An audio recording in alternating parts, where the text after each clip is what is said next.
1938 में विनथ्रोप केलॉग नाम के एक मनोवैज्ञानिक और उनकी पत्नी लुएला एक चिंपांजी के बच्चे को अपने घर ले आए। उसका नाम गुआ था। वह लगभग 7 और 1-2 महीने की थी। उसी समय केलॉग्स का एक छोटा बेटा था जिसका नाम डोनाल्ड था, जो लगभग 10 महीने का था। उनकी योजना अजीब, विवादित और आज के समय में बेहद असहज करने वाली थी। वे गुआ और डोनाल्ड को एक साथ पालना चाहते थे, लगभग भाई बहनों की तरह।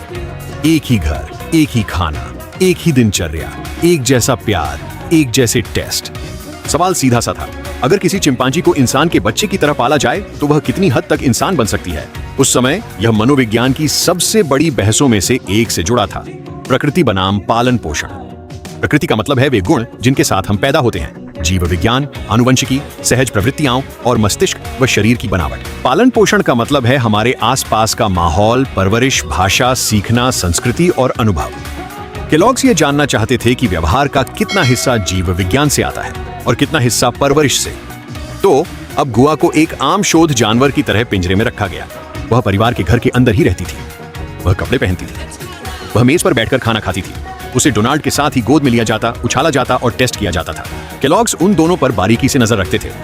उन्होंने याददाश्त, रिफ्लेक्स, संतुलन, ताकत, समस्या सुलझाने की क्षमता, भावनात्मक प्रतिक्रियाओं और आज्ञाकारिता को मापा। दूसरे शब्दों में, डोनाल्ड और गुआ ने जो कुछ भी किया वह लगभग सब कुछ डेटा बन गया। और शुरू में गुआ बहुत अच्छा कर रही थी। शुरुआती कई शारीरिक कामों में वह डोनाल्ड से ज्यादा तेजी से आगे बढ़ी। वह बेहतर चढ़ती थी, वह बेहतर संतुलन बनाती थी, वह ज्यादा तेजी से प्रतिक्रिया देती थी, वह चीजें ज्यादा तेजी से सीखती थी। वह यहाँ आओ, किस करो और नहीं जैसे आसान आदेशों का जवाब दे सकती थी। उसने गिलास से पीना सीख लिया था। वह चम्मच का इस्तेमाल करती थी। वह लोगों और रोजमर्रा की चीजों को पहचानती थी। बाहर से आने वाले किसी मेहमान को गुआ शायद एक अजीब बालों वाली छोटी बच्ची जैसी लगती होगी। और ठीक इसी बात ने इस प्रयोग को इतना दिलचस्प बना दिया था। इससे ऐसा लगता था कि माहौल में बहुत ज्यादा ताकत होती है। गुआ ऐसे व्यवहार सीख रही थी जो एक जंगली चिंपांजी आम तौर पर कभी नहीं सीखता। वह इंसानी घर के माहौल में ढल रही थी। वह अपने आसपास के लोगों की नकल कर रही थी। लेकिन एक बड़ी कमी थी, गुआ बोल नहीं सकती थी। ऐसा इसलिए नहीं था कि उसमें बुद्धि की कमी थी। चिंपांजी बुद्धिमान जानवर होते हैं।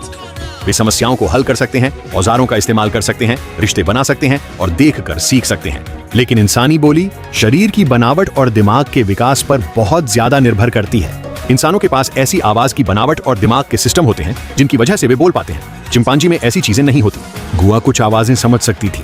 वह कुछ शब्दों को कामों से जोड़ सकती थी, लेकिन वह इंसानों की तरह बोल नहीं सकती थी। और यह बात इसलिए मायने रखती थी क्योंकि भाषा ही इंसानों और दूसरे जानवरों के बीच सबसे बड़ा फर्क है। इंसानी भाषा सिर्फ आवाजों की नकल करना नहीं है। यह लोगों को बीते हुए कल के बारे में बताने, आने वाले कल की कल्पना करने, सवाल पूछने, अपने विचार समझाने और पीढ़ियों तक संस्कृति बनाने का मौका देती है। कोई बच्चा सिर्फ शब्द ही नहीं सीखता। बच्चा यह भी सीखता है कि शब्द दुनिया को दिखा सकते हैं। इसलिए जहां गुआ इंसानी व्यवहार की नकल तो कर सकती थी, वहीं वह भाषा की इंसानी दुनिया में पूरी तरह से शामिल नहीं हो पाई। फिर इस प्रयोग ने एक ऐसा मोड़ लिया जिसकी किसी को उम्मीद नहीं थी। केलग परिवार यह जानने की कोशिश कर रहा था कि क्या गुआ डोनाल्ड जैसी बन सकती है। लेकिन डोनाल्ड गुआ जैसा बनने लगा। उसने गुआ की आवाजों की नकल करना शुरू कर दिया। वह शब्दों के बजाय इशारों का इस्तेमाल करने लगा। उसने गुआ की कुछ हरकतों और व्यवहार की नकल करना शुरू कर दिया। इस बात से उसके माता पिता परेशान हो गए। ऐसा लग रहा था कि डोनाल्ड के बोलने का विकास उम्मीद से कहीं ज्यादा धीमा हो रहा है। और केलग परिवार को इस बात की चिंता सताने लगी कि कहीं इस प्रयोग का असर डोनाल्ड पर ही तो नहीं पड़ रहा है। इस अध्ययन को इस बात की जांच करने के लिए बनाया गया था कि क्या किसी चिंपांजी को इंसानों जैसा बनाया जा सकता है। लेकिन अब ऐसा लगने लगा था कि कहीं इस प्रयोग का उल्टा असर तो नहीं पड़ रहा है, यानी कहीं वह इंसान बच्चा ही तो चिंपांजी जैसा नहीं बनता जा रहा है। यह इस प्रयोग का सबसे अहम हिस्सा है। इससे यह साबित होता है कि माहौल का असर सचमुच पड़ता है। डोनाल्ड और गुआ दोनों ही अपने आसपास की दुनिया से प्रभावित हुए थे। गुआ इंसानों की दिनचर्या की नकल करता था। डोनाल्ड चिंपांजी के व्यवहार की नकल करता था। दोनों के ही युवा मन बहुत लचीले थे। दोनों एक दूसरे से सीख रहे थे।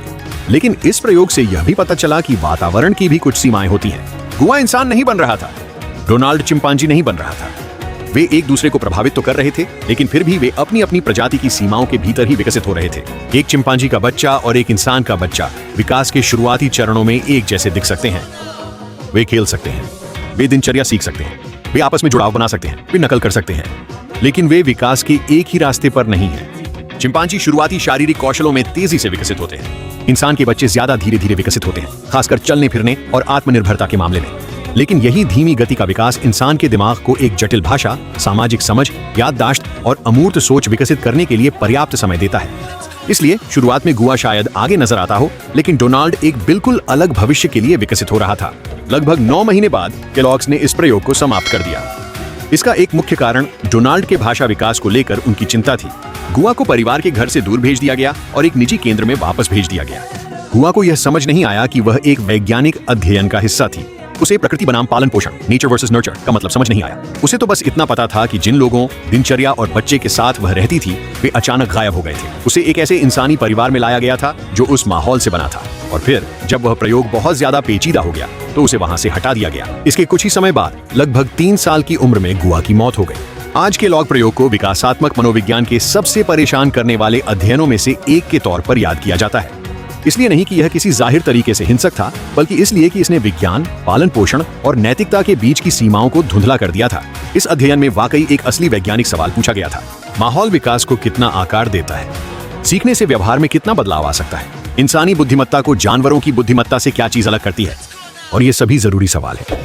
लेकिन इस प्रयोग में 2 नन्हे जीवों, एक इंसान और एक चिंपांजी, को एक ऐसे परीक्षण के विषय के तौर पर इस्तेमाल किया गया जिसके लिए वे अपनी सहमति नहीं दे सकते थे। यही वजह है कि आज के शोधकर्ता इस अध्ययन को बिल्कुल अलग नजरिए से देखते हैं। आज मनोविज्ञान और जानवरों पर किए जाने वाले शोध के लिए नैतिक नियम कहीं ज्यादा सख्त हैं।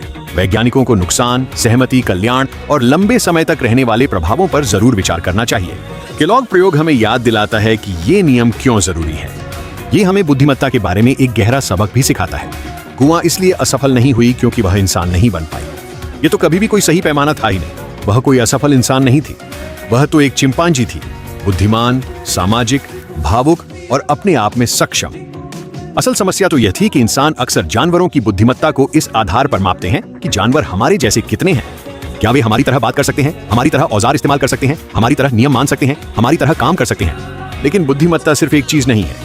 अलग अलग प्रजातियां अलग अलग दुनियाओं के लिए बनी होती हैं। एक चिंपांजी को बुद्धिमान होने के लिए इंसानी भाषा की जरूरत नहीं होती। उसका दिमाग चिंपांजी वाली जिंदगी, सामाजिक रिश्तों, चलने फिरने, याददाश्त, समस्याओं को सुलझाने और अपने माहौल में जिंदा रहने के लिए बना होता है। केलॉग के प्रयोग से पता चला कि परवरिश का बहुत असर होता है। घर के माहौल ने गुआ का बर्ताव बदल दिया। इसने डोनाल्ड का बर्ताव भी बदल दिया। लेकिन जीव विज्ञान भी बहुत असरदार था। कुछ ऐसी सीमाएं थीं जिन्हें ट्रेनिंग और प्यार भी नहीं मिटा सका। आखिर में इस प्रयोग से यह साबित नहीं हुआ कि एक चिंपांजी इंसान बन सकता है। इससे कुछ ज्यादा ही पेचीदा बात साबित हुई। जीव जंतु अपने माहौल से ढल सकते हैं, लेकिन उन्हें पूरी तरह से वह नहीं बनाया जा सकता जो वे असल में नहीं हैं। गुआ और डोनाल्ड बीच में कुछ समय के लिए साथ रहे। 9 महीनों तक उन्होंने एक ही घर, एक ही दिनचर्या और एक अजीब तरह का बचपन साथ बिताया। लेकिन आखिर में उनके रास्ते अलग हो गए। डोनाल्ड एक इंसानी बच्चा था जो भाषा और संस्कृति की ओर बढ़ रहा था। गुआ एक चिंपांजी थी जिसे एक ऐसी इंसानी दुनिया में खींच लिया गया था जिसे उसने कभी खुद नहीं चुना था।